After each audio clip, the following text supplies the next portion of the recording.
Selamat malam Bapak Ibu sekalian. Kita berjumpa lagi dalam pembinaan pada minggu ini. Puji Tuhan, pada malam hari ini kita mengundang dan Ibu Charlotte boleh bersama-sama dengan kita. Beliau adalah seorang pakar dalam bidang pendidikan, begitu ya. Puji Tuhan, kita boleh bersama-sama akan mendapatkan berkat dari Tuhan. Sebelumnya, mari kita akan berdoa. Kami ucap syukur buat segala berkat Tuhan, buat segala pimpinan Tuhan. Kami boleh melewati satu hari bersama dengan Tuhan. Pimpin kami Tuhan, untuk kami boleh menikmati berkat Tuhan pada malam hari ini. Sehubungan juga dengan hubungan kami orang tua dengan anak. Kayaknya Tuhan menolong kami supaya orang tua boleh belajar dan boleh menjadi orang tua yang berkenan di hadapan Tuhan. Tolong kami juga Tuhan, supaya boleh mengantar anak-anak kami bertumbuh dalam iman, cintai, mengasihi Tuhan. Hingga Tuhan berkati Pak Ibu Charlotte, berkati semua peralatan yang dipakai, kami serahkan ke dalam tangan kuasa Tuhan. Demi nama Tuhan Yesus, dan berdoa dan ucap syukur. Terima kasih Tuhan. Amin. Bapak Ibu sekalian, malam hari ini kita seperti biasa mempunyai dua sesi. Sesi pertama adalah pemaparan dari Ibu Charlotte. Tema pada malam hari ini adalah salah sambung, gitu ya.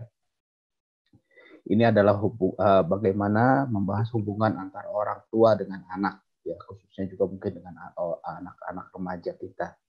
Dan kemudian setelah sesi pertama akan dibuka pertanyaan. Jika Bapak Ibu sekalian punya pertanyaan dapat diajukan melalui WA ke 08166020015 biasa 08166020015 atau melalui chat di dalam YouTube dan juga melalui Zoom ini.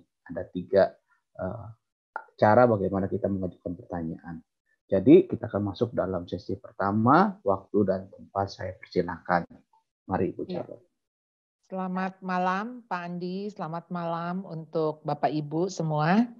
Bersyukur ya di masa-masa pandemi ini kita tetap bisa bergabung, bisa sama-sama.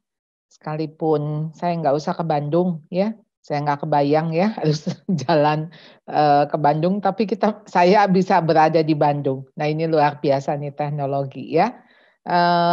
Malam hari ini tema yang diberikan adalah bagaimana kita berhubungan dengan anak ya. Jadi artinya ketika kita memiliki anak remaja, nah ini konteksnya kenapa sih kalau dulu waktu anak masih kecil ya kayaknya kok kita apa-apa ngomong nyambung ya. Tapi sekarang kalau dia udah remaja, ini kok nggak connect ya. Ini yang saya sebut korslet ya. Kita baru ngomong pelan sedikit, mandi ya. Kenapa sih orang mesti disuruh-suruh mandi terus? Heran ya, nanti juga mandi kok, nggak usah disuruh gitu ya. Itu kita baru 1 kalimat dia udah bisa 10 kalimat ya. Kenapa tuh begitu? Ya, ada apa?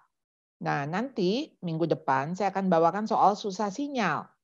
Jadi kalau zaman dulu mah kita nggak perlu pakai sinyal, ya. Tapi sekarang kalau udah nggak ada sinyalnya, nah kita nggak bisa komunikasi.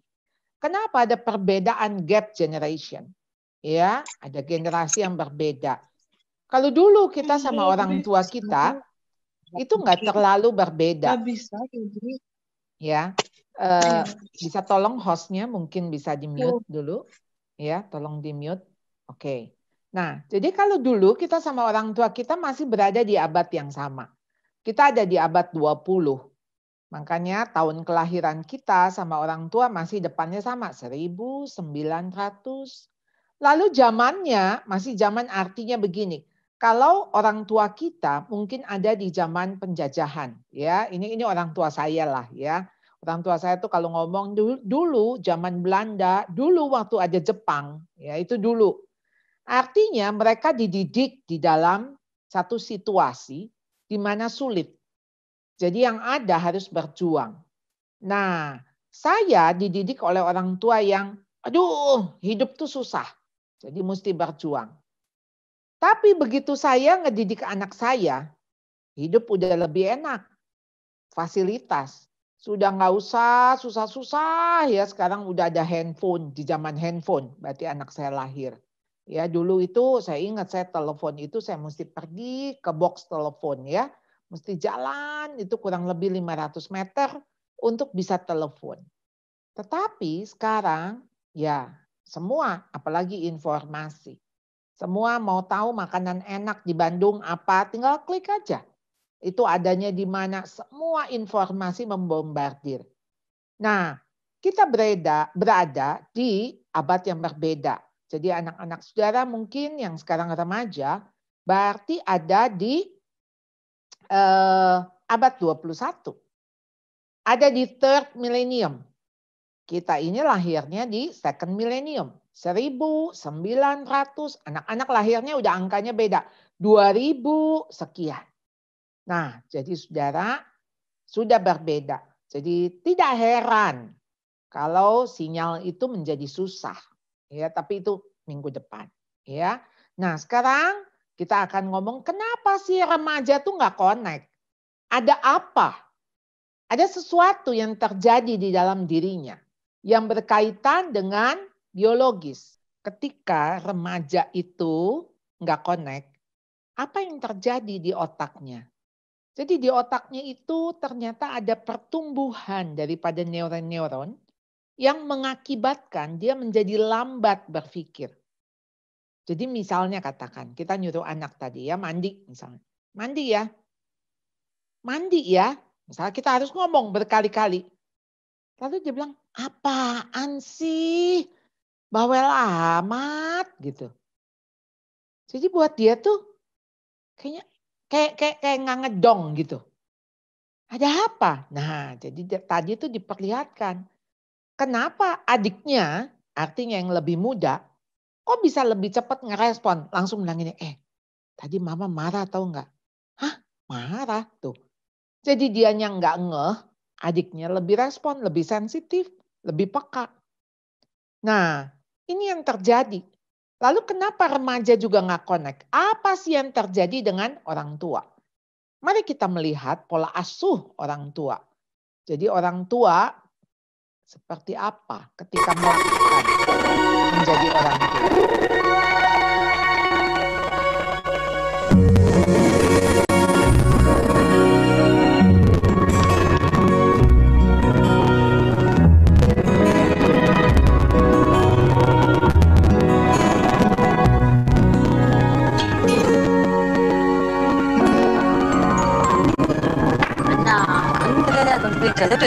大人经常以为和我们说很多话就是沟通了，其实他们都是自己讲自己爽，而我们通常都是假装在听，然后一边进就另一边出。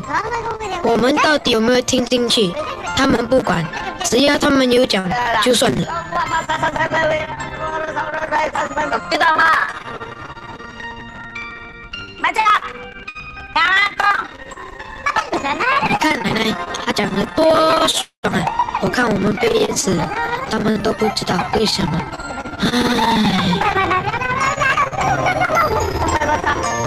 大人说了那么多话，为什么不明白多了就很难消化的道理呢？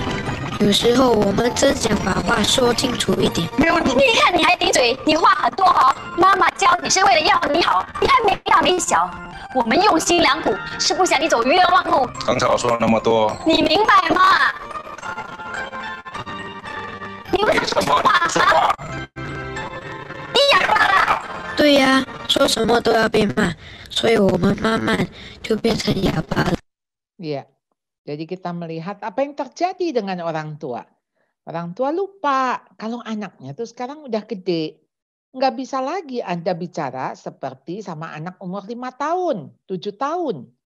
Anda bicara 0 sampai 5 itu ibaratnya kayak jarum jam pukul 6. Jarum jam pukul 6 tuh vertikal. Jadi Anda tinggal bilang, ayo mandi, ayo makan, ayo bobo. Ketika anak Anda sudah remaja, jarum jam itu yang tadinya dari pukul 6, dia bergerak menuju jam 9:15. Garis horizontal. Jadi dari vertikal menuju horizontal harus ada gaya yang berubah. Jadi nggak boleh kita mengatakan duduk nih, dengar nih. Ya, mami mau ngomong. Nah, sampai dikatakan anak-anak itu bilang, ya udah dah pura-pura aja ngedenger. Tapi kalau nggak ngejawab, salah. Kenapa diem aja? Tapi kalau jawab, nih jangan jawab mama ya, dengerin. Akhirnya mereka bilang jawab salah, nggak jawab salah. Nah saudara, jadi kita melihat di sini ada komentar-komentar yang menjatuhkan. Pakailah perkataan yang membangun di mana perlu. Supaya mereka yang mendengarnya beroleh kasih karunia. Jangan pakai kata-kata yang negatif. Kata-kata yang menjatuhkan. Kata-kata yang mematikan. Jadi jangan pakai kata-kata, ini ada kata-kata ada dua ya. Yakobus mengatakan kata-kata yang memberi kehidupan, kata-kata yang mematikan. Tapi sering sekali kata-kata yang mematikan itu ya, jangan pergunakan kata-kata yang kotor di situ ditulisnya. Ya, perkataan yang menjatuhkan. Masalahnya, kata-kata itu ada di kepala kita. Ada di memori kita. Coba saudara masih ingat enggak? Kira-kira kata-kata apa, kalimat-kalimat apa yang saudara masih simpan? Ketika kata-kata itu saudara dengar waktu saudara masih kecil. Jadi saudara pasti akan ingat soal apa? Apa ayah kamu gitu aja nggak bisa? Mau jadi apa kamu kalau udah gede? Kata-kata itu yang tanpa sadar, itu ada di kepala kita, ada di memori kita. Itu yang kita sampaikan ke anak-anak kita. Jadi misalnya katakan begini ya. Kalau sekarang, dulu tuh saya ingat ya tiap kali saya mau makan, belum makan, itu tante saya, ini kan saya pernah tinggal di rumah tante saya cukup lama. Tante saya ngomong gini, nggak mau makan. Itu mau nawarin makan tuh kalimatnya gitu, nggak mau makan. Jajan ya tadi. Maksudnya udah kenyang ya, jajan ya. Nggak mau makan. Saudara tanpa sadar, saya tuh begitu juga ke anak. Saya tuh bisa ngomong gini, nggak mau makan ya. Udah kenyang, tadi jajan ya di sekolah. Saudara, kalimat-kalimat tuduhan itu ada. Saya baru ngeh, waduh, itu sebetulnya kalimat yang saya simpan. Nah, komentar apa sih? Mau jadi apa kalau kamu begini terus nggak mau berubah? Kenapa sih kamu ini? Jangan punya perasaan seperti itu dong. Orang lain punya masalah yang lebih berat daripada kamu, tahu nggak? Jadi seolah-olah tuh kita nggak empati sama anak. Masa begitu aja nggak bisa? Kalau saya jadi kamu nih, saya akan bla bla bla. Setiap orang nggak akan tuh berbuat seperti itu. Seharusnya kamu tuh enggak bla bla bla. Pakai dong pikiranmu. Kalau bahasa kasarnya lebih lagi, pakai otak gitu ya. Nah itu kita dapat dari mana? Karena kita dapat tuh. Waktu kita kecil, kalimat-kalimat itu. Saya nggak habis pikir ya, kenapa kamu bisa seperti ini? Kalau saja kamu nggak seperti ini. Nah saudara, ada beberapa hal yang kita nggak boleh lakukan. Ya, saya berharap tentu Anda bisa mengingat. Anda bisa alert, waspada. Karena apa? Bagi kita sekarang relasi harus lebih penting dari apapun juga. Apalagi di masa pandemi. Anak-anak ada di rumah. Ada di depan mata kita. Ini harus Anda anggap sebagai privilege. Ya, yang Tuhan kasih. Walaupun tentu masalah ada pasti. Tapi Anda mau melihat nggak? Ada yang baik di tengah-tengah yang tidak baik. Karena kita punya Tuhan yang baik. Jadi pasti ada maksud rencana Tuhan. Dan ada hal yang bisa kita petik manfaatnya. Dalam kondisi ini anak-anak juga nggak bisa pergi kemana-mana. Jadi berada di rumah, stay at home. Ya, Anda harus work from home. Anak mesti belajar dari rumah. Walaupun rumah jadi 4 dinding itu, lu lagi. Tapi ketika anak stay at home, jadikan itu feel at home. Jadikan itu bagaimana mereka betah di rumah. Jadi setiap anggota di rumah itu harus bertanggung jawab bagaimana kondisi rumah enak. Lah kalau suasana nggak baik, nggak enak, kita ketemu lagi. Wah, pasti setengah mati. Ya. Jadi jangan menggurui, ya, apalagi menceramahi. Orang tua tuh kadang lupa ya. Suka berulang kali mengatakan hal yang sama. Seolah belum pernah dikatakan atau menganggap anak harus dinasehati berulang kali. Memang alasan Anda tentu mengatakan gini, ya iya Bu, sekali ya enggak dong. Sekali ya diajak ngomong enggak ngerti, ya enggak inget. Jadi mesti diingetin berkali-kali. Saudara, sebetulnya anak-anak tahu. Ya, saya pernah ketika mengumpulkan ini sebagian anak-anak, sebagian orang tua. Lalu di sana ya, di sebelah kan saya bilang, silahkan menuliskan dosa masing-masing kira-kira gitu ya. Jadi apa keluhan orang tua terhadap anak, apa keluhan anak terhadap orang tua. Setelah selesai mereka menulis di papan gitu ya, masing-masing menulis. Nah, papannya tadinya saya nggak kasih lihat, lalu kemudian sekarang saya perlihatkan. Wah ternyata connect. Orang tua bilang gini, mesti berulang kali diomongin. Ya. Lalu di samping sana anak menulis gini, orang tua itu ngomong berat beribu-ribu kali, membosankan gitu ya. Jadi rupanya mereka tahu. Semakin Anda ngomong berulang kali, membuat mereka sebetulnya semakin mau menutup telinga mereka. Ya, apa yang terjadi dengan anak? Anak jadi merasa diri nggak berguna dan bodoh karena apa harus terus-menerus diingetin. Jadi di dalam diri mereka reject. Alih-alih mereka jadi ingat atau mereka jadi mau melakukan, tapi justru mereka menganggap ya udah tambah sengaja istilahnya. Sengaja di ngomongin, sengaja nggak dilakukan. Ya kita makin dia nggak melakukan, kita pikir dia lupa. Jadi kita ngomong lagi. Ya, yang ada dia tambah keras, dia tambah masa bodoh. Ya, karena bagian dari defense mekanismenya. Dia merasa diri nggak berguna dan bodoh. Yang kedua, mengkhotbai, memberi keharusan. Jadi di sini orang tua tidak percaya anak. Orang tua meragukan kemampuan anak dalam memberi pendapat ataupun membuat pertimbangan. Kita lupa anak ini sudah mulai besar. Anak ini sudah mulai bisa berpikir kritis. Jadi bukan cuma dicekok. Anak-anak remaja itu Anda harus cangkok. Ya beda tuh cekok sama cangkok. Kalau cangkok tuh Anda mesti ada bersama-sama. Mesti mendampingi. Kasih mereka kesempatan untuk menjadi orang dewasa. Coba tanya, gimana ya menurut kamu mama pakai baju ini? Bagus enggak? Kalau menurut kamu bagaimana ya papa ini sebaiknya ambil enggak pelayanan ini? Sudah mau enggak mulai melibatkan? Jadi jangan, aduh udah deh ya kamu masih kecil, jangan urus campur. Jangan ikut campur urusan orang tua. Ya, kamu mah masih bau kencur. Ya. Nah, saudara, ketika anak-anak seperti ini, dia menganggap dirinya bisa jahat, buruk, tidak baik, yang ada guilty feeling pada diri anak. Sehingga anak antipati dan nggak peduli, mau dikatakan apa atau bahkan menentang.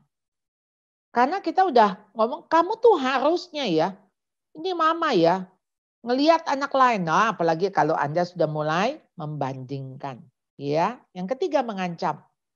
Orang tua menakut-nakuti supaya anak mengikuti keinginan orang tua. Karena orang tua khawatir terjadi sesuatu pada anak. Sehingga gimana caranya ya udah. Anda ingat nggak zaman dulu nih ya.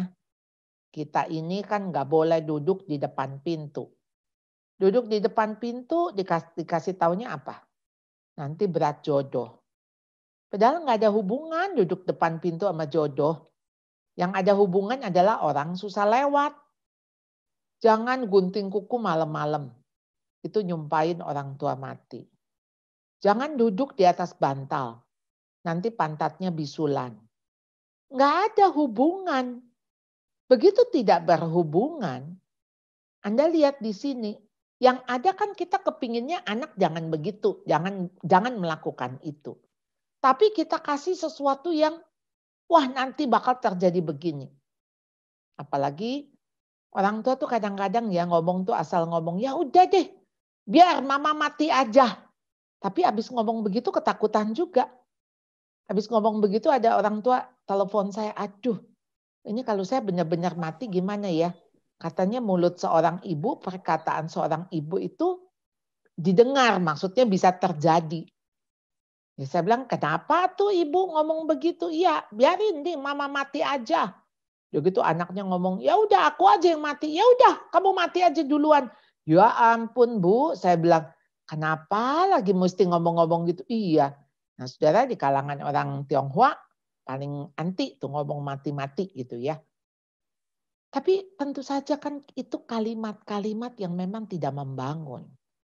Kalimat yang memang menghancurkan. Dan mitos-mitos itu kan adanya jadul ya. Kayaknya sekarang kita harus ngajak anak untuk berpikir. Kalau dia gunting kuku malam-malam, kita cuma bilang ini gelap. Coba kasih lampu, lalu di center yang maksudnya kasih cahaya yang lebih terang supaya kamu enggak kegunting. Ya kan? Kamu duduk depan pintu, orang susah lewat, kamu geser. Ya, jangan di depan pintu. Saudara, anak-anak perlu reason. Ya. Nah, reaksi anak tuh bisa takut. Ya. Dan takutnya bisa nggak beralasan ya. Ya kayak kita aja misalnya, ini nanti ya kalau zaman dulu tuh ya, kalau mau pipis gitu di tempat gelap, mesti ngomong ya, kayak kira-kira maksudnya permisi gitu ya. Ini anak babi mau lewat, ya ampun kok anak babi ya, padahal kita anak orang gitu ya. Hal-hal yang memang jadi warisan, tapi itu warisan yang salah ya. Anak jadi nggak peduli, nggak percaya bahkan. Karena apa? Omongan kita memang omongan yang nggak ada fakta, nggak ada data, ya. Bahkan tertantang untuk coba dia tetap lakukan, benar nggak nih duduk di atas bantal bisulan? Enggak tuh, aku nggak bisulan. Ya belum lagi yang kalau makan telur kebanyakan bisulan gitu ya. Walaupun tiap orang pasti berbeda-beda reaksinya. Lalu memerintah dan menuntut. Saudara, Anda itu jangan menuntut, tapi menuntun. Ini bedanya menuntun ya. Menuntun itu kan Anda mesti menggenggam, bukan mencengkeram. Ketika Anda menuntun, pasti jalan beriringan. Nggak akan jalan duluan, yang satu di belakang. Itu namanya menyeret, bukan menuntun. Ketika Anda menuntun, pasti langkah Anda, speednya akan sama. Anda pasti akan menyesuaikan. Nggak akan yang satu jadi terbirit-birit. Saudara, waktu saudara menuntun pasti ada komunikasi, ada kebersamaan, ada interaksi. Ada yang menuntun, ada yang dituntun. Dan bagaimana ini berjalan bersama-sama. Mendampingi. Jadi saudara, kalau kita memerintah menuntut perasaan kebutuhan masalah anak, kita anggap nggak penting. Karena apa? Yang penting tuh mama. Kamu tuh harus begini. Kamu harus begitu, jangan nyusahin orang tua. Kamu tuh mesti hormat sama orang tua. Apalagi kalau kita udah pakainya, Alkitab mengatakan.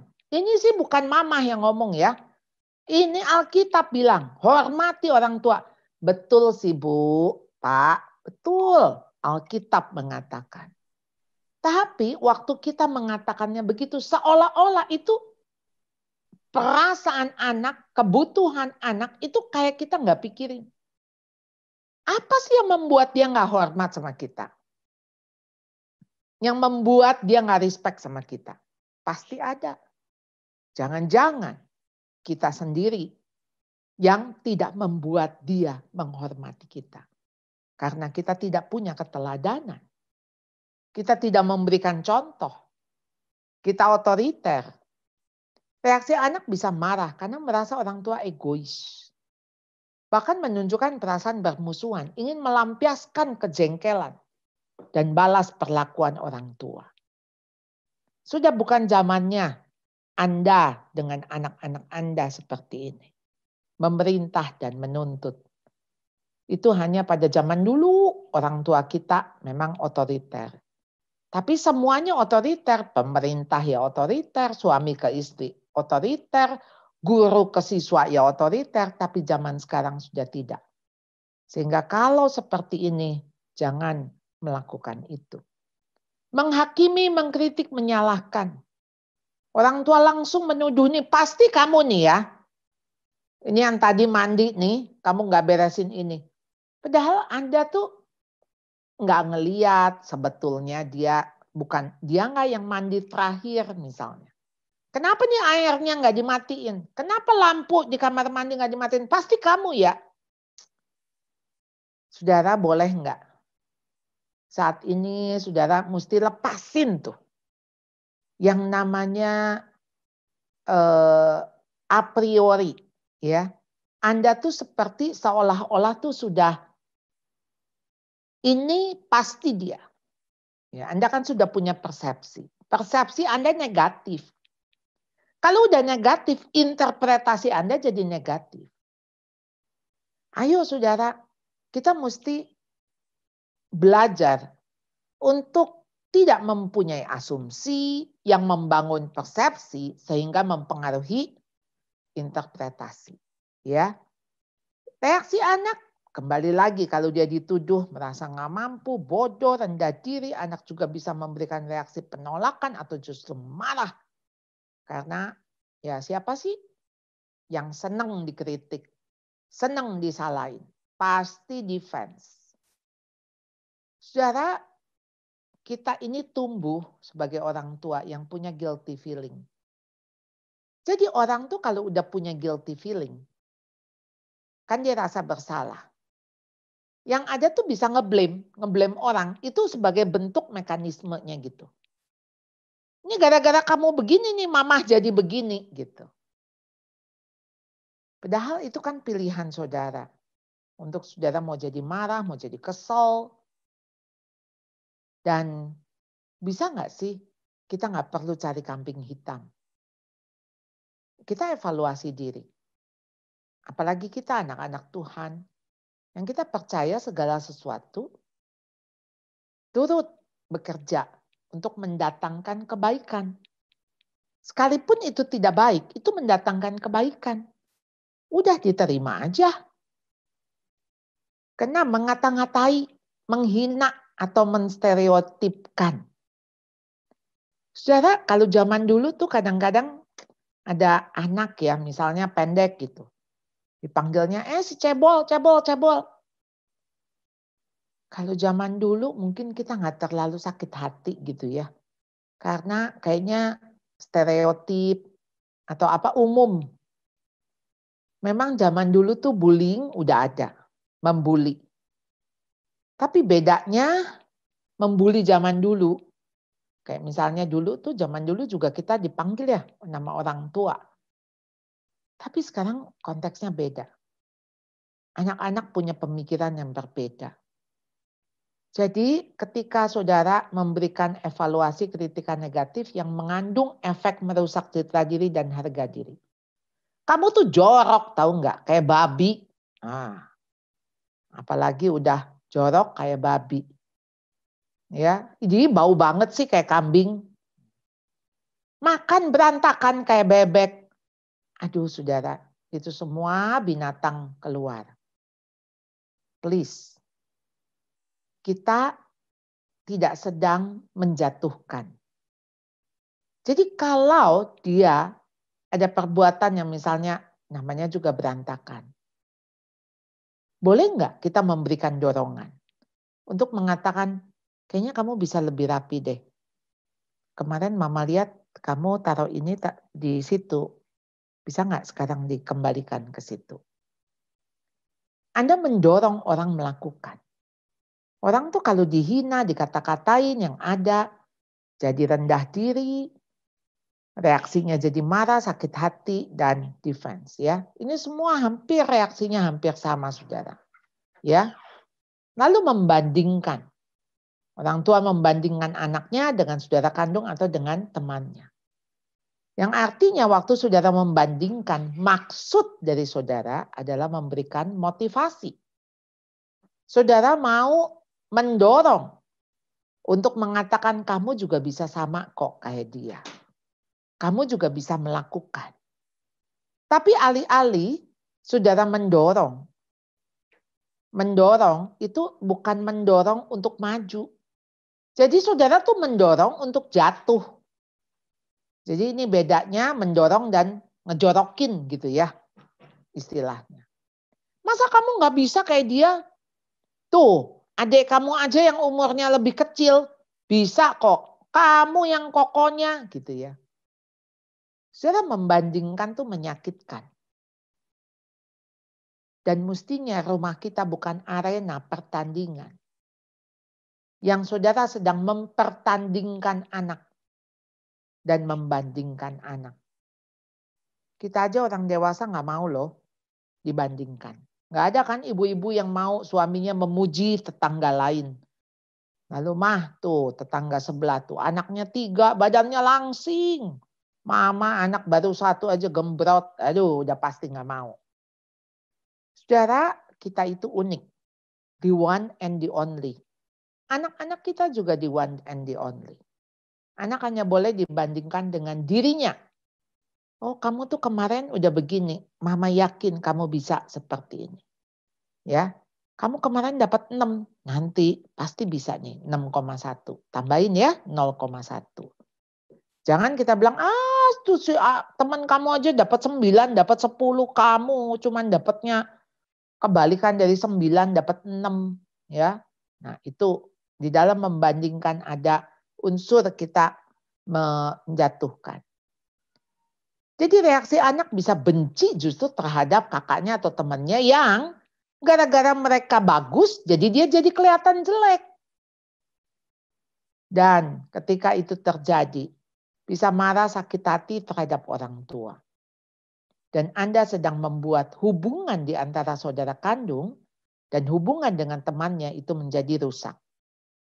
8. Meramalkan. Ini self-fulfilling prophecy, saudara ya. Saudara seolah-olah bisa meramalkan apa yang akan terjadi kelak kepada diri anak. Nanti ya kalau kamu ya begini terus, nggak ada nih yang mau sama kamu. Kamu bisa berat jodoh nih. Nggak ada jodoh kamu.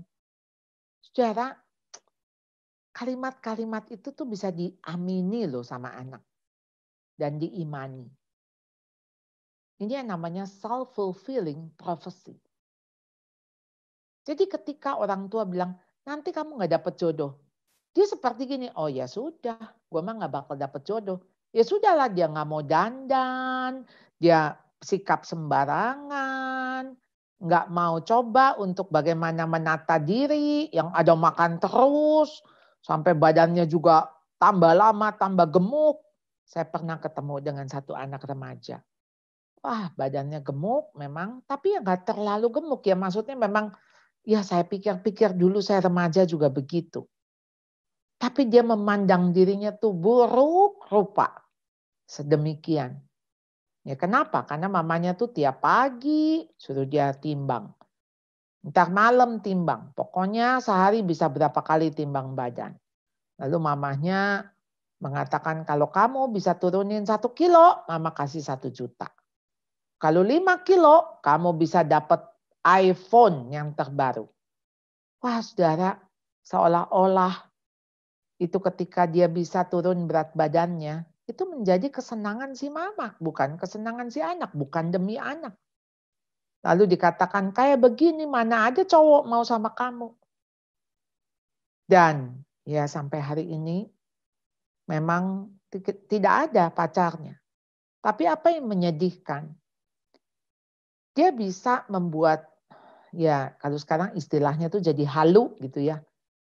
Jadi seolah-olah dia punya pacar. Jadi dia di Facebook, dia bisa ada foto seorang pria gitu ya. Lalu ya dia tulisin. Jadi wah mengerikan sekali ya. Jadi artinya ketika sesuatu yang tidak real itu dianggap seperti real ya. Reaksi anak berasa tidak berguna, gagal, atau justru masa bodoh sebaliknya. Jadi anak-anak mungkin nggak ingat apa yang Anda katakan. Tapi mereka akan selalu ingat apa yang mereka rasakan. Jadi saudara, ayo dong bikin anak-anak tuh merasa dikasihi, dihargai, diterima. Sehingga ketika mereka punya perasaan positif, pasti hubungan saudara bisa nyambung, bisa connect. Ya, jadi saudara, kalau kita melihat di sini, saya stop share. Ya, apa sih memori, apa pengalaman yang Anda berikan kepada anak sehingga anak tuh bisa mengingat, bisa dia merindukan, gitu ya, hal-hal yang pernah dia alami bersama saudara. Jadi saudara, saat ini bukan soal berapa banyak kata-kata yang kita berikan, karena mungkin dia nggak ingat kata-kata kita. Tapi bagaimana dia diperlakukan, bagaimana dia mengalami, merasakan, itu jauh lebih penting. Karena itu yang dia akan bawa terus. Ya, bagaimana tadi anak tadi, dia sangat rindu neneknya yang sudah tidak ada. Tapi ketika dia mengingat-ingat, kita lihat sebetulnya anak ini bukan lagi cuek sebetulnya. Kelihatannya aja. Jadi memang cara kita lah yang harus berubah. Ya, kita akan masuk ke dalam tanya jawab. Silakan. Oke, terima kasih. Mungkin tadi sedikit kalau Ibu bisa ulang Bu, teks kurang jelas begitu loh Bu. Kira-kira apa ya? Apa yang bisa, pesan apa sih yang mau disampaikan tadi Bu? Yang klip terakhir Bu. Ya, yang klip terakhir itu ceritanya ini si ibu merasa si anak ini cuek. Tetapi ketika sebetulnya kan kejadiannya neneknya meninggal. Ketika neneknya sudah meninggal, nggak ada, mereka pergi lagi ke supermarket. Nah, ketika mereka pergi ke supermarket, si ibu ini baru sadar bahwa sebetulnya si anak ini yang tadinya kelihatannya cuek, sebetulnya dia mendengar, misalnya cari ayam yang harus seperti apa, cari buah yang harus seperti apa, dan di sini si ibu baru sadar. Artinya selama ini mungkin dia lebih banyak apa nih yang harus saya katakan, apa yang harus saya didik. Lebih banyak ketimbang dari bagaimana nih si anak merasakan. Nah, karena waktu si anak dia bilang, saya sangat merindukan si nenek ini. Dan apa yang diingat oleh si anak ini? Ya walaupun dia kengantuk, si nenek bangunin, si nenek temenin dia mungkin belajar atau lagi nonton atau lagi apapun. Sehingga sebetulnya bagaimana anak mengalami dan merasakan itu jadi jauh lebih penting dari apa yang kita katakan. Kira-kira nangkep nggak Pak Andi? Iya, oke. Kita tuh pikir begini, kadang-kadang tuh kita mesti banyak ngomong supaya anak bisa ngerti. Ternyata nggak seperti itu, ya. Jadi bukan soal omongan, dia ngerasa nggak sebetulnya Anda hadir dalam hidupnya. Kita kan mikirnya nih orang tua mesti nasihat, kasih didikan, mesti kita ngomong. Itu tuh yang kadang-kadang bikin nggak nyambung, yang bikin nggak connect. Karena tuh anak jadi kayaknya yang mesti dicekok itu loh. Bedanya cekok dan cangkok. Ya. Jadi Anda mesti ngobrol sama anak. Ngobrol bukan ngotot. Ngomong bukan ngoceh. Ya. Ngomong bukan ngoceh. Anda mesti bedain ya. Jadi itu kan dialog. Jadi harus ada dua arah. Ya, kita kan pikirnya gini, pokoknya kamu harus begini, kamu nggak boleh begitu. Itu pola relasi 0 sampai 5 tahun. Kalau anak sudah remaja, Anda jangan ini harus A, nggak boleh B. Saudara dia udah bisa berpikir, udah bisa merasakan, dan dia udah punya pergumulan. Sekarang gini deh, Pak Andi kira-kira ya. Anak pulang sekolah, Bapak jemput. Anak Bapak perempuan laki? Laki-laki. Nggak ada yang cewek ya? Nggak ada. Nah ini kira-kira cewek lah, soalnya yang biasanya banyak bete. Mungkin ya cowok juga bisa ada betenya juga. Jemput ke sekolah, naik ke mobil. Nggak nyapa kita, diem aja. Udah gitu dia maksudnya buka handphone. Kira-kira komentar Bapak apa? Oh gitu sih. Kok gitu sih? Masuk aja. Nggak lihat ini. Papi udah jemput, udah capek-capek nunggu kamu. Nggak keluar-keluar. Ngapain aja tadi? Nah, langsung Anda ngomel kan? Iya. Reaksi kita. Padahal kita nggak tahu ya. Dia masuk ke mobil itu. Dia habis dimarahin guru kah? Habis diledekin temennya kah? Ulangan yang dia harap dapat bagus ternyata jeblok. Atau apapun pengalaman dan perasaan dia. Tapi kan itu kita nggak tanya. Iya. Atau begini, ada anak misalnya. Mau makan apa nih? Misalnya ya, Bapak jemput. Tahu. Ya, nggak mau makan kenyang. Kok jawabnya begitu sih? Ini Papa tanya baik-baik ya. Mau makan apa? Udah bagus Papa nawarin. Nah, itu kadang-kadang kita tuh menganggap kita tuh kayaknya kebagusan ya. Jadi anak jadi jelek ya. Udah bagus Papa begini, udah bagus gini. Ya gitu, apaan sih orang lagi pusing? Misalnya gitu ya. Pusing apa? Cerita. Saya tanya, kalau Bapak nanya begitu, anak jadi mau cerita nggak? Enggak, kalau diem ya. Malah lebih bete mungkin ya. Lebih bete. Iya. Nggak tahu gitu misalnya dia jawab, tahu nggak mau ngomong. Makin didedes lagi. Cerita, kalau ada apa-apa tuh cerita ke Papa. Ya, cerita ke Mama. Ya, jangan sampai orang tua tuh nggak tahu loh masalah kamu. Nanti kamu kenapa-napa bagaimana? Ya, kamu tuh mesti cerita, selalu cerita. Waduh, apalagi udah pakai tuntutan begitu. Dia makin, apaan sih? Udahlah, pusing. Ya, nggak usah kepo.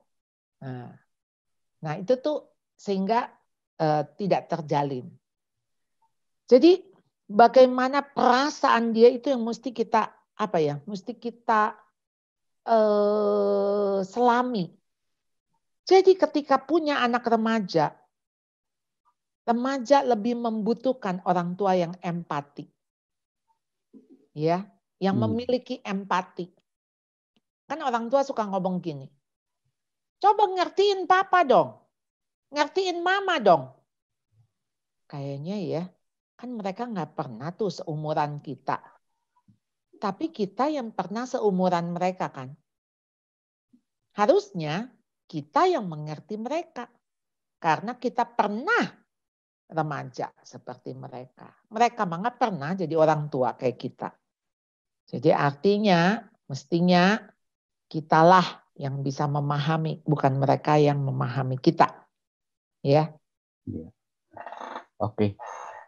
Bapak Ibu, saudara-saudara sekalian yang mau bertanya silakan bisa diajukan melalui WA 081-6602-015 atau melalui chat dalam Zoom ini ataupun melalui YouTube. Silakan ajukan pertanyaan.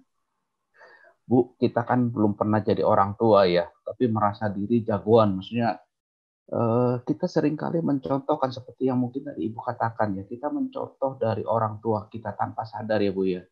Maksudnya yang ada di bayangan kita dulu papa kita ngomong seperti ini, kita juga ngomong seperti ini. Padahal zaman kan sudah berbeda ya Bu. Betul. Nah, bagaimana sih Bu? Maksudnya kita ini masuk dalam sebuah zaman yang berbeda. Maksudnya seperti Ibu tadi sebuah mencantumkan hal yang positif ya. Seringkali kita kan bersikap negatif ya, menghina, merendahkan. Gak pernah tuh mungkin sekalipun kita ngomong menurut pendapat kamu, papa terima nggak ya pelayanan ini? Mungkin kita nggak pernah meminta pendapat mereka, menghargai mereka, gitu ya. Mungkin kita hanya mencontoh orang tua kita zaman dulu, begitu. Saya udah makan garam banyak daripada kamu, gitu. Nah mungkin bagaimana sih Bu kita berubah cara pandang, cara sikap kita, cara berbicara kita. Memang nggak gampang ya, kecuali kita merendahkan hati kita. Artinya begini, kan kita selalu nganggap tuh kita lebih pinter, lebih pengalaman, lebih dewasa, lebih benar, lebih baik. Itu lebih tuh. Merasa lebih. Kita tuh nggak pernah tahu bahwa gini, jangan-jangan anak kita yang lebih wise loh. Saya tuh kadang-kadang juga ditegur sama anak saya. Saya tuh kadang-kadang kan judging-nya juga kuat. Aduh nih orang begini nih ya, pasti maunya begini nih gitu. Tuh kan di kepala kita tuh udah, karena udah punya pengalaman gitu kan, ketemu orang kayak begini, pasti begini nih. Anak saya ngomong, Mami jangan ngejudge dulu loh. Kan Mami belum tahu dia mau ngapain. Nah, kita tuh kadang-kadang udah saking punya punya pengalaman, kita merasa pengalaman kita tuh benar. Nah, jadi perasaan tadi tuh, kalau saya mau ngomong Maya, tinggi hati, sombong, merasa lebih baik, lebih benar, lebih hebat, lebih tua, lebih asam garam, lebih pengalaman. Nah, lebih sehingga mah gini, lu mah masih bau kencur, kamu mah masih belum punya pengalaman, ya padahal mah hikmat Tuhan bisa diberikan juga kepada dia. Lewat anak ya Bu. Lewat anak. Kita mau nggak menghargai dia? Menghargai kan bukan soal berapa harganya. Tapi menghargai itu karena dia bernilai di mata Tuhan. Dan Tuhan mampu loh. Kasih dia tuh hikmat tadi. Ya, Tuhan mampu gitu. Maksudnya lewat anak gitu ya. Bisa ngomong kalimat-kalimat yang menegur kita. Memang nggak enak sih. Misalnya gini, ayo dong kamu mandi dong. Mami sendiri belum mandi. Ya Mami mah kan repot ini itu. Ya jangan nyuruh orang mandi. Aku juga lagi repot kok. Saya tuh kemarin tuh nyuruh anak saya cuci piring. Ya, saya tuh kepinginnya kalau saya nyuruh anak saya langsung lakukan. Memang dia masih di depan laptop. Jadi itu akhirnya setelah itu saya cuci piring. Ya gitu anak saya bilang, udah Mi, aku aja yang cuci, nggak usah. Saya bilang, tapi ini mas saya udah nggak marah. Kalau biasanya mas saya marah nggak usah. Tadi disuruh, nggak mau. Sekarang mau gitu ya. Tapi saya bilang nggak usah. Ya Mami tuh tadinya pinginnya kamu waktu Mami bilang cuci piring langsung kamu kerjain. Ya aku kan bilang nanti. Ya Mami tuh nggak bisa nanti-nanti. Kamu tuh kan ya ini prioritas. Apa yang diprioritasin supaya ini cepat beres maksud saya. Dia bilang, Mami nggak tahu apa yang aku lagi kerjain. Jadi anak saya tuh lagi bikin aransemen musik atau apa. Dan dia bilang kalau moodnya lagi ada di situ, kalau aku keluar dari situ, misalnya aku cuci piring, aku dapetin mood itu lagi udah susah, dia bilang. Jadi istilahnya mah lagi nanggung gitu. Nah cuman saya bilang, ya kamu tadi juga nggak ngomong ya, aku kan cuman bilang nanti, Mami juga nggak boleh gitu dong. Langsung Mami ambil maksudnya kesimpulan, kayak aku nggak peduli, dia bilang. Ya udah nggak apa-apa sih, udah ini Mami tanggung juga, udah Mami yang cuci.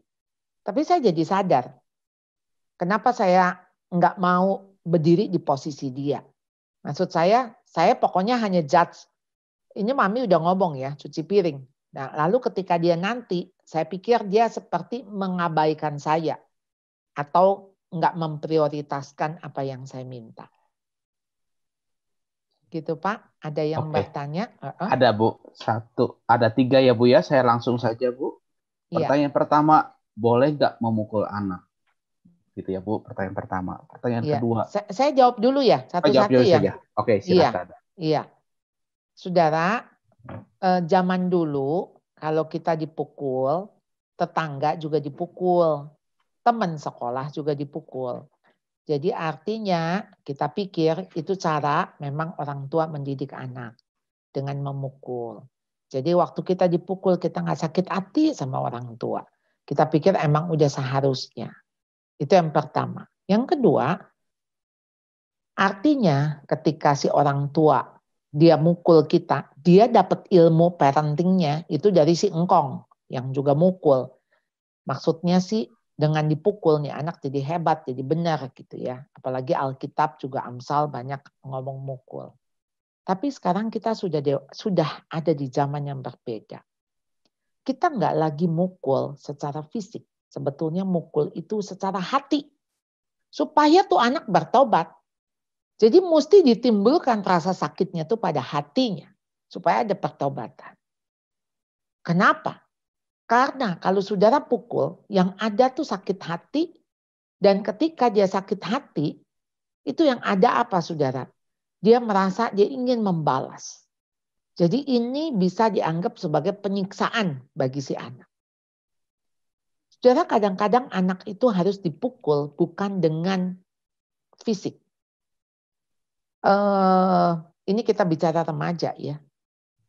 Waktu kami lagi sedang wedding anniversary, kami minta anak-anak kami kesaksian. Jadi anak saya dia bilang, tante om kan tahu ya saya tuh dulu anak nakal. Jadi dia bilang di rumah diomelin sama mami, papi, di sekolah sama guru, di sekolah minggu sama guru sekolah minggu. Dia bilang satu hari, dia bilang papi itu panggil saya. Lalu ketika dia panggil, dia taruh tangan di pundak saya sambil geleng-geleng. Dan papi sambil nangis.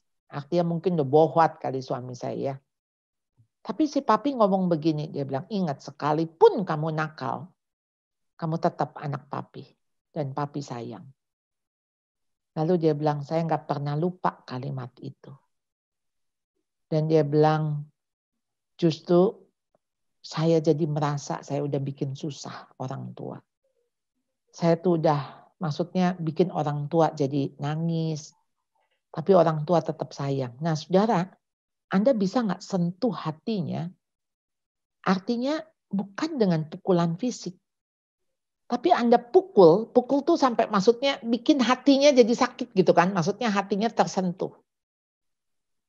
Tapi ketika anak-anak masih kecil, kita belajar Growing Kids God's Way, 0 sampai 5 tahun, itu Anda diizinkan untuk pukul.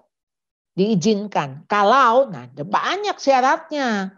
Kalau anak sudah diomelin, sudah dinasehatin, dikasih konsekuensi, terakhir mesti dikasih timbul rasa sakit. Jadi begini saudara, saudara harus melihat kesalahan anak. Kapan saudara melihat kesalahan itu sebagai kelemahan? Ya, kelemahan. Kelemahan itu karena dia nggak mampu, dia nggak sengaja, emang dia nggak bisa. Atau kesalahan itu sebagai kejahatan. Yang artinya dia sengaja, ada motif jahat. Tentu ketika saudara melihat kesalahan sebagai kelemahan, saudara cuma boleh nasihat, saudara nggak boleh dimarahin, apalagi dipukul. Tapi kalau saudara melihat kesalahan anak itu sebagai pemberontakan, sebagai upaya yang maksudnya memang anak-anak pun juga bisa jahat ya dari kecil ya. Memberontak terhadap Tuhan, saudara mesti nyelamatin hatinya. Nyelamatinnya bagaimana? Saudara mesti kasih ada rasa sakit di dalam dirinya. Ya, di dalam maksudnya rasa sakit itu yang sehingga dia baru sadar, oh ini nggak boleh gitu. Tapi itu kan hanya boleh dilakukan ketika anak-anak itu tidak bisa mengerti komunikasi. Tidak, maksudnya belum bisa diomongin gitu. Nah itu 5 tahun ke bawah, cuman boleh diizinkan itu. Itu syaratnya juga banyak ya. Anda kalau mukul mesti hanya di bagian pantat. Mukul itu sekali bukan berkali-kali. Dan harus bisa menimbulkan rasa sakit. Karena nggak boleh pakai kertas koran ya. Dan sebaiknya juga pakai tongkat, pakai alat. Jadi bukan tangan Anda. Nggak boleh nyubit, nggak boleh sentil, nggak boleh gampar, nggak boleh jitak, nggak boleh. Jadi nggak boleh tangan Anda. Jadi hanya boleh alat. Nah, alat itu juga harus aman gitu ya. Jadi bukannya ban pinggang, nggak boleh raket nyamuk ya. Pokoknya nggak boleh yang sesuatu membahayakan. Karena Anda kan mau mengingatkan. Karena kata-kata Anda tidak cukup untuk mengingatkan anak tidak melakukan dosa. Jadi memang harus ada alat yang dipakai untuk supaya anak ini jadi ingat. Kan tujuannya itu, karena nggak boleh Anda pukul karena balas dendam, karena supaya rasain nih, supaya kapok nih, kan nggak boleh ya. Karena pukulan itu sebagai alat komunikasi untuk Anda sedang mengatakan apa yang kamu lakukan itu bisa merusak kamu, ya. Iya. Bu, Oke. mungkin ini pertanyaan lain nih, Bu. Malam, Bu. Iya. Mau tanya caranya menghadapi anak kelas 7. Kalau dikasih tahu, apalagi ditegur, langsung manyun, masuk kamar, kayak sangat sensitif banget begitu. Bagaimana Iya. caranya, Bu? Ya itu, anak remaja. Emang caranya Anda harus berubah. Jadi sekarang misalnya, kan Anda mau tegur, ya. Tegurnya kenapa nih? Kasih saya coba case, Pak. Pak Andi. Ini pertanyaan nih. Iya. Tegurnya mungkin Kamu sih tadi begini gini gitu. ya, dikasih suruh makan lama banget gitu. Nonton. Iya. Saya boleh ngomong begini. Kalau anak udah remaja, udah nggak mau dimarahin. Ya. Kalau dimarahin tuh udah kayak dia dianggap kayak anak kecil. Dianggap kayak bodoh. Kayak nggak berharga. Nah, jadi Anda mesti bertanya.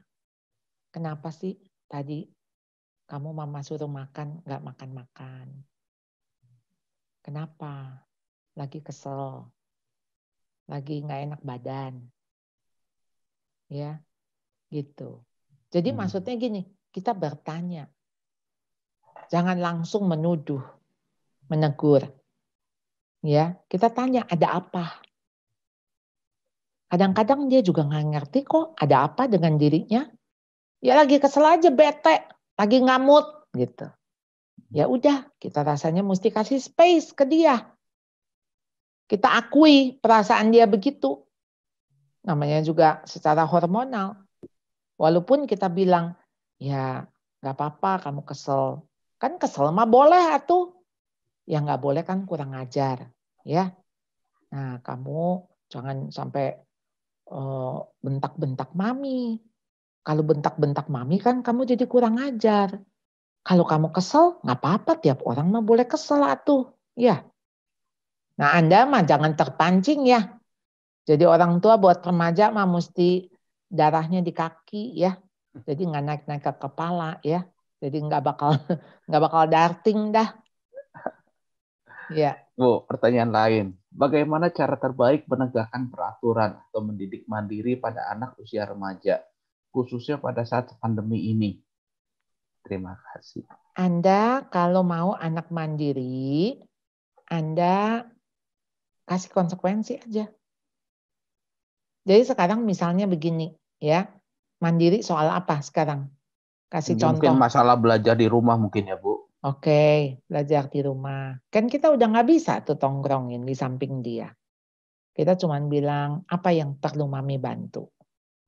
Ya, ada apa nggak yang perlu mami maksudnya bantuin ini? Iya nih Mi, soalnya nih sinyalnya nih kayak gini nih, kadang-kadang on off nih, tambahin dong kuotanya, bla bla bla bla. Coba aja kita maksudnya kan kita mau dukung, gitu ya. Apa nih yang jadi keluhan dia? Ya, misalnya mandi, ya baju kotor, nggak ditaruh di tempatnya. Kita tanya, kenapa ya kamu tiap mandi nggak taruh di situ, kamu taruhnya di pojokan ini? Ya habis jauh sih, gitu. Gimana caranya supaya ngedeketin? Jadi sebetulnya ketika anak mandiri itu kan nggak perlu diingetin lagi. Nah kalau nggak perlu diingetin, berarti gimana caranya? Misalnya nih mandi, tiap kali selesai mandi dia cuma teriak, "Mah, anduk!" Nah, gimana caranya tuh? Supaya kamu nggak tiap kali habis mandi kamu teriak, "Anduk! Anduk!" Anduknya nggak bisa jalan lagi. Nah, jadi suruh dia, gimana caranya? Udah tulis satu gede kan di depan pintu kamar mandi. Sudahkah saya membawa handuk? Nanti habis tutup pintunya ada lagi gambar anduk gede. Saya udah dibawa belum? Nah, kira-kira anduknya ada yang ngomong ya. Atau apa nih solusinya? Iya aku lupa melulu. Gini dong, kita taruh aja gantungan anduk nih di kamar mandi. Gitu. Misalnya ada ide apa. Anda dengan anak yang sudah remaja mesti diskusi. Udah bukan lagi cuman ini kamu harus begini, kamu harus begitu. Apa yang menjadi hambatan dia? Lalu jangan lupa konsekuensi mah harus mengikuti. Jadi kita cuma ngomong gini, ini ya, ini kita jam makannya jam segini, ya. Kamu kalau mau makannya sesudah ini, ya mama sih gini ya, mama sih pasti beresin tempat makan, meja makan. Kalau nanti kamu mau makan, ya kamu ambil sendiri, panasin sendiri. Ya sudah gitu. Jadi nggak usah kita tuh sampai nungguin dia sampai belum makan atau nanti kita yang tahu-tahu jam 10 malam kita ngegorengin telur. Nggak usah. Apalagi ketemu anak flekmatik, kira-kira mah jedukin aja. Jedukin tuh maksudnya gini loh. Memang harus kejeduk. Jadi artinya tuh dia, oh iya ya tahu begitu mah gue tadi aja makan bareng. Sekalipun belum lapar misalnya. Kadang-kadang kan anak tuh jadi mau seenaknya ya. Nah itu konsekuensi harus diikuti. Udah jangan kita yang nanggung. Jadi ibaratnya misalnya kalau sekolah dia telat bangun. Ya nggak apa-apa biarin dia yang misalnya ya telat bangun tetap mesti dianterin ke sekolah anterin. Tapi kan nanti sampai di sekolah dia yang terima konsekuensi. Jadi jangan Anda yang tergopoh-gopoh, Anda yang terbirit-birit, Anda yang ngebut. Kemudian Anda bilang, tuh gara-gara kamu tuh telat bangun tuh, Papa jadi ngebut nih. Nggak usah. Santai aja Pak, santai ya. Nah, habis itu kan maksudnya kan dia yang terlambat. Jadi biarin dia ngalamin gitu loh konsekuensinya. Ya. Oke. Bu, kayak kita sering kali dalam keadaan sekarang kan orang tua ini stres ya. Maksudnya tentang mukul, tentang nasehatin itu pakai emosi, bukan tadi kalau ibu kan caranya berbicara dari hati ke hati gitu ya Bu ya. Maksudnya bertanya. Kita kan sering kali pakai orang tua dalam keadaan stres begini kan pakai emosi jadinya Bu ya. Mukul itu bukan untuk memberikan sebuah pelajaran, tapi mungkin sebagai pelampiasan kalau boleh ngomong begitu ya Bu. Iya.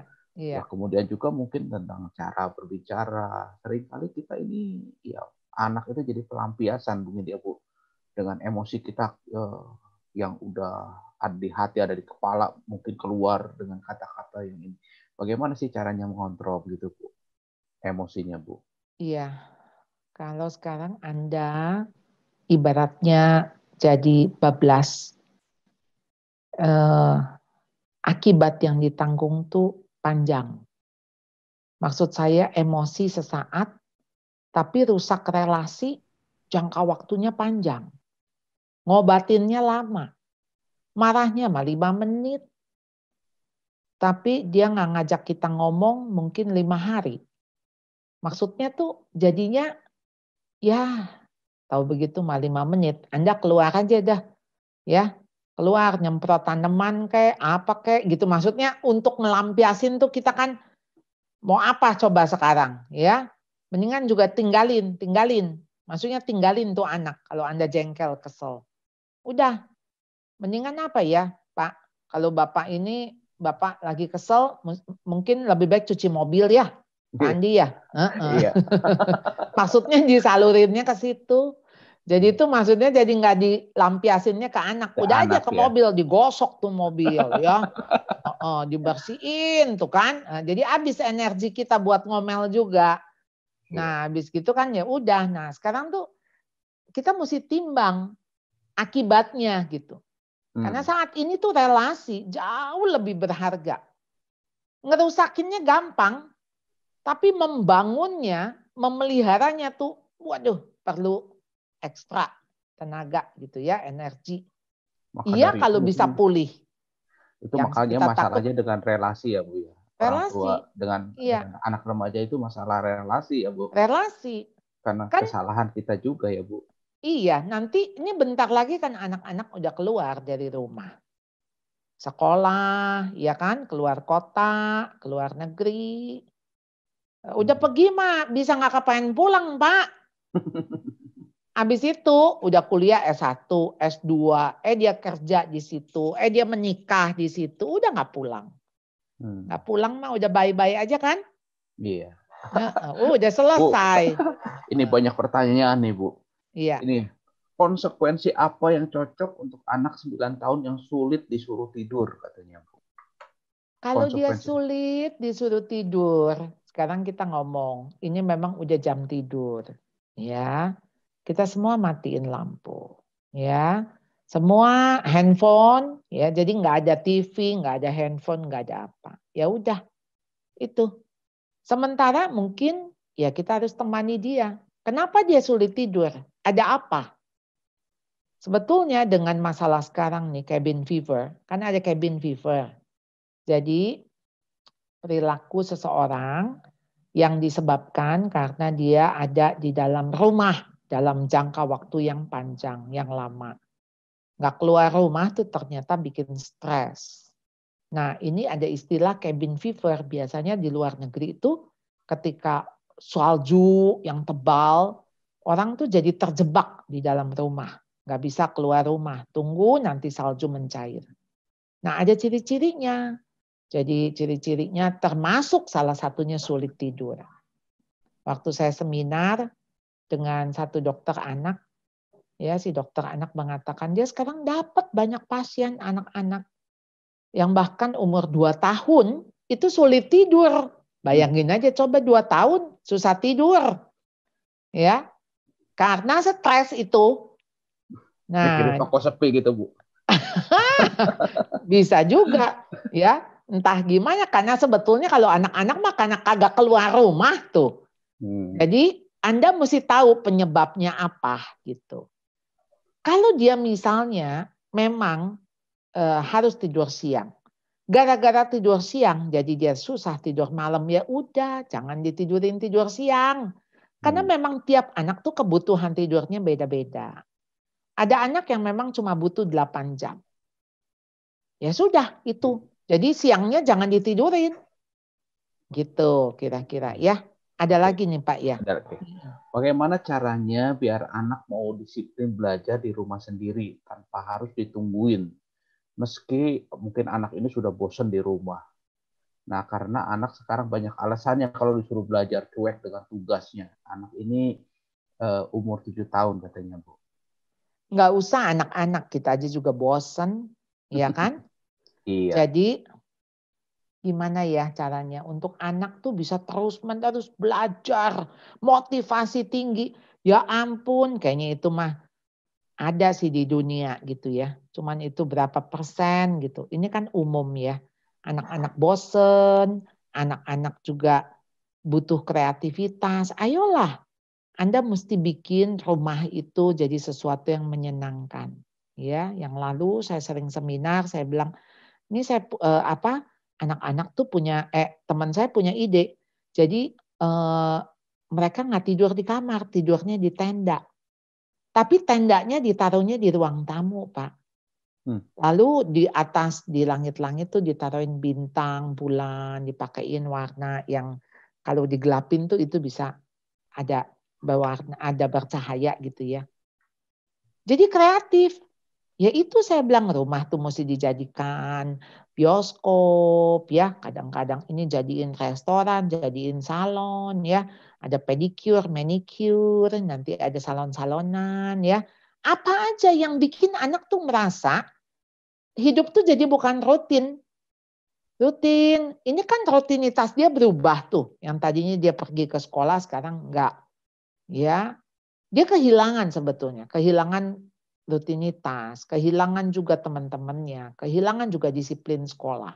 Buat dia boring banget. Bayangin coba anak 7 tahun sekarang ngelihatnya layar. Biasa kan dia bisa bersentuhan sama temennya. Dorong-dorongan.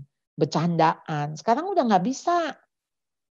Jadi bisa nggak sekarang kita maklumi dulu. Jadi saya selalu nasehatin orang tua untuk zaman sekarang nih. Aduh, ekspektasi kita turunin deh, idealisme kita turunin. Jadi gini nih, dia masih sehat aja, puji Tuhan. Nah, udah puji Tuhan kan? Dia nggak di rumah sakit gitu loh. Ini kan anak, ini mah siapa saja juga bisa kena kan, bisa sakit gitu. Ini mah bisa sehat aja, puji Tuhan ya. Tapi dia bosen Bu, nggak apa-apa. Udah ini mah kalau saya ngomongin sekuatnya, semampunya, sebisanya gitu. Lalu gini kan orang tua, nanti dia dapat jelek, nggak apa-apa. Biar dia juga ngalamin ya, dapat jelek, nggak apa-apa. Ya. Nggak usah Anda yang stres. Aduh kalau nggak naik kelas nanti kan biayanya bagaimana? Belum, masih jauh. Belanda masih jauh ya. Maksudnya ini nih, biarkan pengalaman dia dapat jelek, nanti kita ngomong tuh. Ini karena kamu nggak ngerjain tugas ya. Tuh ibu guru bilang kamu apa nih? Tuh. Jadi dapatnya berapa? Ya, ajak ngomong. Karena konsekuensi memang tetap harus diberikan ya. Bu, pertanyaan lagi. Apakah cara komunikasi dengan anak yang sudah dewasa itu berbeda dengan anak yang masih remaja? Iya, jelas. Kalau udah dewasa mah Anda udah nggak bisa lagi ngajarin. Nggak bisa lagi. Kalau anak udah dewasa, adanya mah yang tolong. Tolong ya, bantuin mami ya, tolong. Udah sopan kita kalau sama anak udah dewasa. Ya, karena kita mesti anggap dia benar-benar dewasa. Jadi benar-benar selifting gitu ya, setingkat. Jadi jangan angkat dong itu tuh. Udah lihat dari tadi kayak gitu nggak diangkat-angkat. Ya Anda kalau kayak gitu tuh tambah jauh gitu. Tambah jauh. Jadi itu seperti kayak lagi merenggangkan jarak Anda dengan anak. Iya, mungkin kita mesti banyak belajar ya. Soalnya kan kita nggak dapat ini dari orang tua kita ya, Bu. Iya, kan orang tua kita mah sampai kita sekarang udah tua begini aja kan tetap anak kan. Iya. Mesti dengar ya. Nih dengerin, ini papa nih masih papa ya. Ya mesti didengar gitu. Nah itu kan gaya kuno ya. Gaya kuno. Jadul ya. Itu mah abad 20 Pak. Sekarang udah ada di abad 21 ya. Oke Bu, ini ada satu orang katanya dia punya keponakan. Keponakannya ini mengalami hal yang seperti Ibu sampaikan tadi. Dibandingkan, dijudge, dituntut begitu oleh mamanya. Nah, pertanyaannya, bagaimana memulihkan keponakan saya itu dengan kondisi yang sudah dilaluinya? Umur keponakannya itu 9 tahun dan adiknya itu 3 tahun katanya Bu. Kalau itu keponakan berarti kan Anda tidak tinggal dengan dia. Ya. Pemulihan itu kelihatannya kita harus dengan si mamahnya. Mamahnya dulu dipulihkan. Jadi kalau mamahnya nggak dipulihkan, sedangkan si keponakan kan masih tinggal sama mamahnya kan. Jadi entry point-nya dari mana nih? Ya dari si mama. Si mama dulu. Nah, kenapa dari si mama? Karena si mama itu pasti dia punya sakit hati. Kenapa dia membandingkan? Karena si mama juga jangan-jangan dulu juga digituin. Atau si mama perfeksionis. Si mama nggak puas. Jadi ini mah ibaratnya kita sembuhin dulu penyakitnya si mama. Ini kan si anak tuh cuman kayak akibat gitu ya. Jadi kayak maksudnya penyebabnya kan si mama, kemudian akibatnya ke si keponakan. Nah jadi yang diobatin si penyebabnya dulu. Ya, diajak ngomong mamahnya itu. Ya, kenapa? Ada apa? Dikorek tuh, mesti dikorek. Ya, karena ibaratnya begini kalimat saya. Enggak ada orang yang menimbulkan masalah tanpa dia sendiri sedang bermasalah. Jadi sebetulnya si mamah itu juga sedang bermasalah kan? Iya. Sehingga dia menimbulkan masalah kepada si keponakan Anda itu. Ya. Nah, jadi dia sendiri harus diberesin dari luka-luka masa lalu. Oke. Ini ada pertanyaan via WA nih, Bu. Ya. Ini mungkin di luar tema kita. Kenapa sih ada dua anak, adik dan kakaknya suka bertengkar terus padahal beda kelamin dan juga usianya sudah jauh katanya. Dan juga ada ini sampai bertengkar mungkin pukul-pukulan gitu. Ada ini kasus lain mungkin ya Bu ya. Dua anak laki sampai bertengkar dan pukul-pukulan gitu. Apa yang mungkin dapat Ibu sampaikan? Ini masalah sibling, saudara kandung, itu sangat ditentukan dari orang tua. Jadi kalau kita ngelihat Esau dan Yakub, karena ada anak mama, anak papa. Kita ngelihat juga dari Yusuf, ini karena ada anak favorit. Jadi bagaimana orang tua memperlakukan anaknya? itu akan mempengaruhi bagaimana si anak yang lain, saudara kandung yang lain memandang anak itu. Nah, jadi saya tentu berharap sekali ya, Anda bisa mengatakan kepada anak-anak begini. Hubungan kalian itu jauh lebih penting dari apapun juga. Kalau ada barang, ada makanan, atau ada apa yang bisa membuat kalian berebut dan ribut. Nah itu ya, rebutan dan ribut, rebut dan ribut. Boleh enggak benda itu atau makanan itu singkirkan? Buat mami, enggak ada yang lebih membahagiakan daripada hubungan kalian. Satu hari mami papi bisa enggak ada. Mungkin tinggal kalian sebagai saudara. Kalau teman, tadinya kita bisa berteman, setelah itu kita bisa nggak berteman lagi. Ya, teman kita udah pergi ke Amerika, ya kita udah nggak tahu kontaknya di mana. Tapi kalau namanya saudara, sekalipun satu di kutub utara, satu di kutub selatan, itu tetap saudara. Ya, walaupun maksudnya kakaknya nggak sama gitu. Maksudnya kartu keluarga udah beda ya. Tapi kan tetap saudara. Saudaranya di mana? Karena punya papa dan mama yang sama. Jadi hubungan kalian tuh kenapa sangat-sangat penting, sangat berarti. Dan mami sedih sekali kalau kalian sampai ribut. Hanya gara-gara pizza misalnya, berebut pizza. Yang satu dapatnya kayaknya lebih gede, yang satu ini gitu. Udah, kita nggak usah makan pizza. Jadi ketika hal itu Anda tanamkan, bahwa orang lebih penting daripada barang.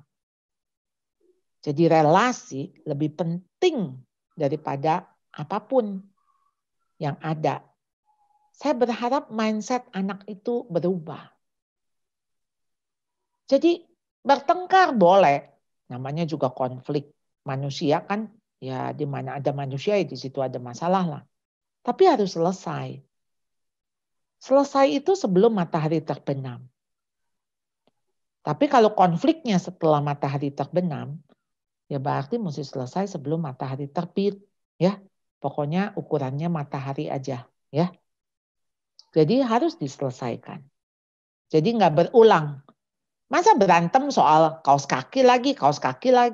Masa berantem soal, ayo selesaikan. Jadi nggak boleh diulang bab yang misalnya berantem gara-gara yang satu bantalnya penyok, yang satu bantalnya lebih ini misalnya. Itu selesaikan. Jadi bagaimana? Ya udah, apa semua nggak usah pakai bantal, gitu. Kalau nggak ada yang mau ngalah, nggak ada yang mau ini ya, udah coba gimana nih.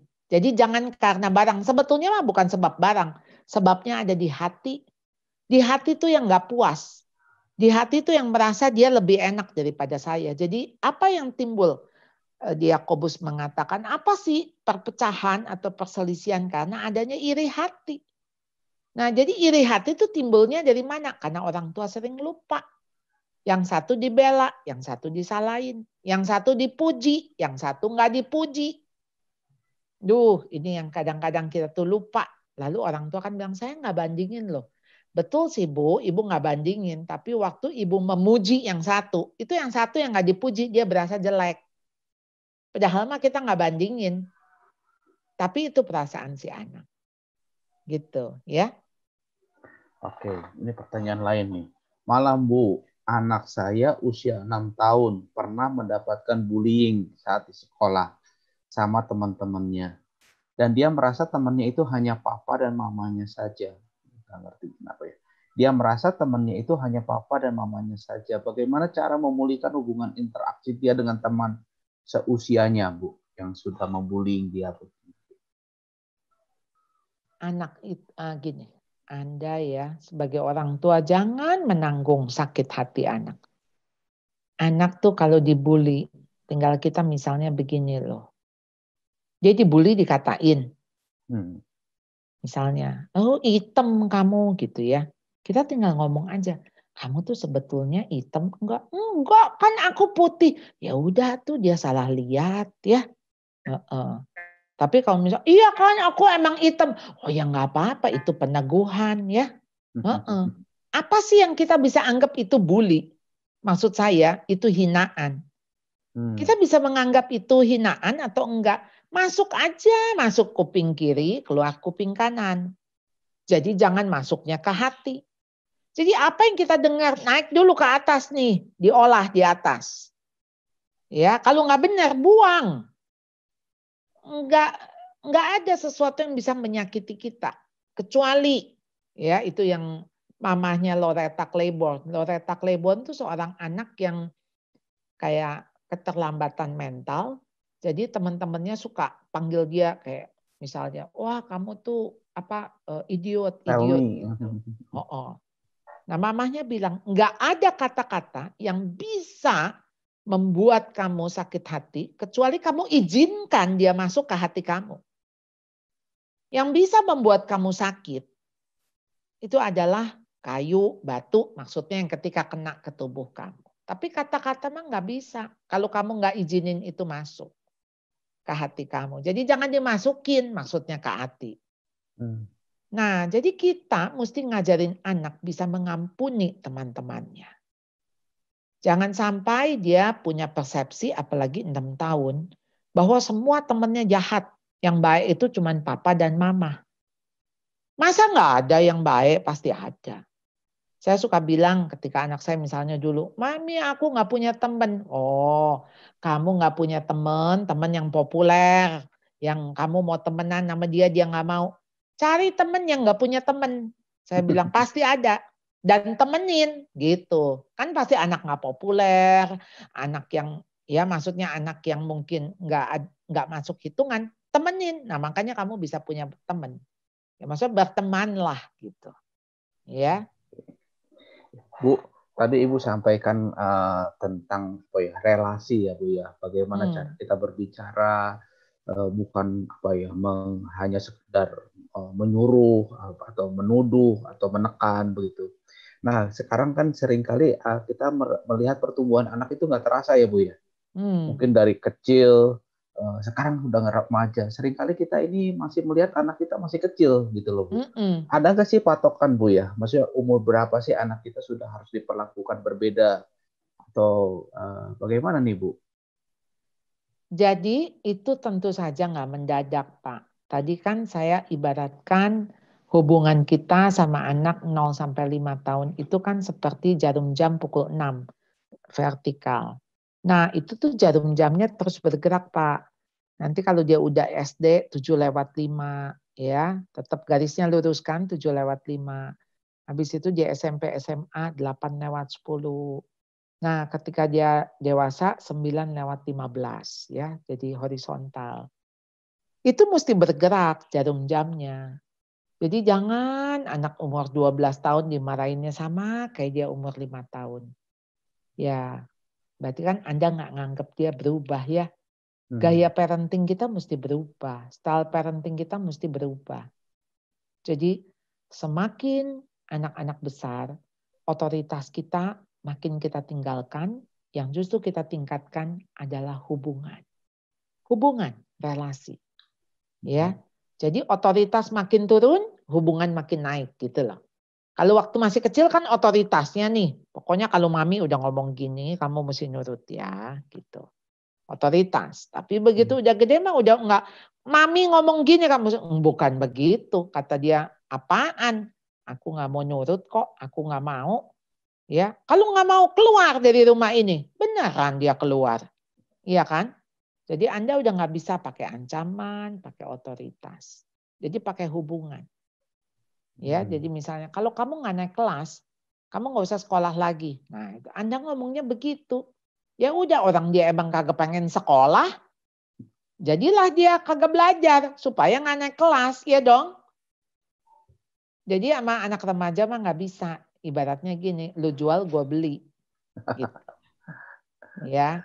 Jadi jangan jualan sama anak remaja, jangan jualan.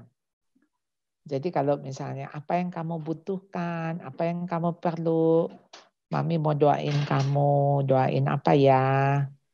Boleh nggak Mami tahu?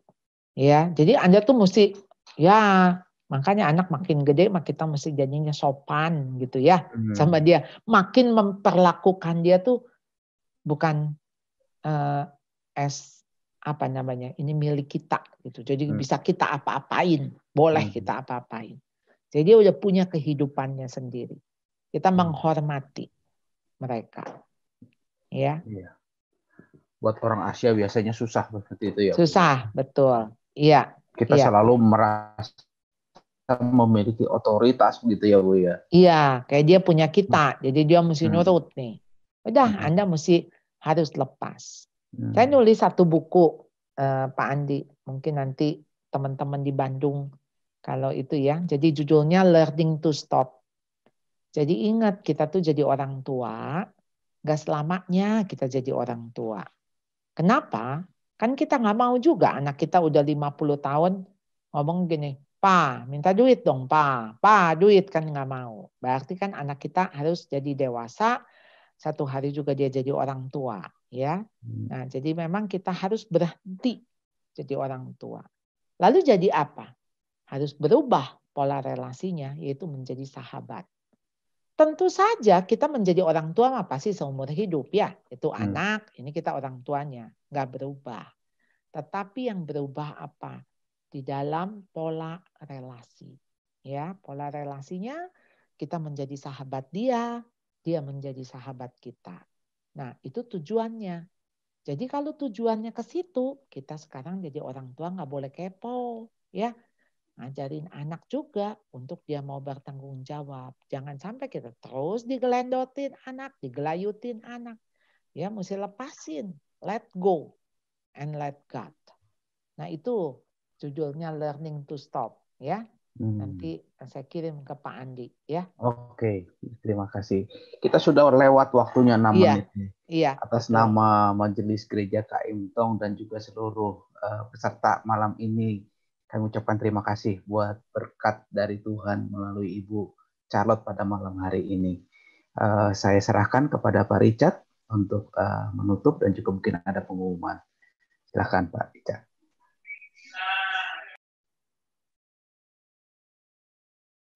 Ya, terima kasih Bu Charlotte, terima kasih juga Bapak Ibu Saudara yang sudah mengikuti pembinaan malam hari ini. Dan saya mengingatkan bahwa minggu depan atau Jumat depan kita akan kembali bertemu dengan Ibu Charlotte di dalam pembinaan lanjutan dari hari ini dengan tema susah sinyal. Kalau hari ini salah sambung, minggu depan susah sinyal. Kami berharap Bapak Ibu Saudara sekalian tetap bisa mengikuti pembinaan yang kami lakukan. Mari saudara sekalian, kita akan menutup perjumpaan kita malam hari ini di dalam doa. Mari kita berdoa. Bapa Surgawi, sungguh kami mengucap syukur kepadamu ya Tuhan, oleh karena malam hari ini Tuhan boleh mengutus Ibu Charlotte untuk boleh menjadi alat berkat buat setiap kami, khususnya para orang tua yang sedang bergumul masalah komunikasi dengan anak-anak. Tuhan, biarlah kiranya Engkau senantiasa menambahkan hikmat bijaksana kepada setiap orang tua, khususnya di dalam berkomunikasi dengan anak-anak. Sedari anak-anak itu mungkin masih bayi, di dalam pertumbuhan mereka ketika kanak-kanak menjadi anak remaja, bahkan juga pemuda, bahkan sampai anak-anak itu boleh diantarkan oleh orang tuanya memasuki pernikahan, membangun rumah tangga sendiri, di mana mereka pun ketika menjadi orang tua, mereka banyak belajar dari orang tua sebelumnya. Tuhan yang terus pimpin, Tuhan yang terus boleh menolong setiap para orang tua di dalam berrelasi, berkomunikasi dengan anak-anaknya. Tuhan boleh berkati sehingga setiap keluarga dari anak-anakmu boleh menjadi keluarga-keluarga yang betul-betul Tuhan pimpin, Tuhan tuntun, dan boleh menjadi berkat bagi banyak orang. Terima kasih ya Tuhan, Tuhan sudah boleh pakai Ibu Charlotte.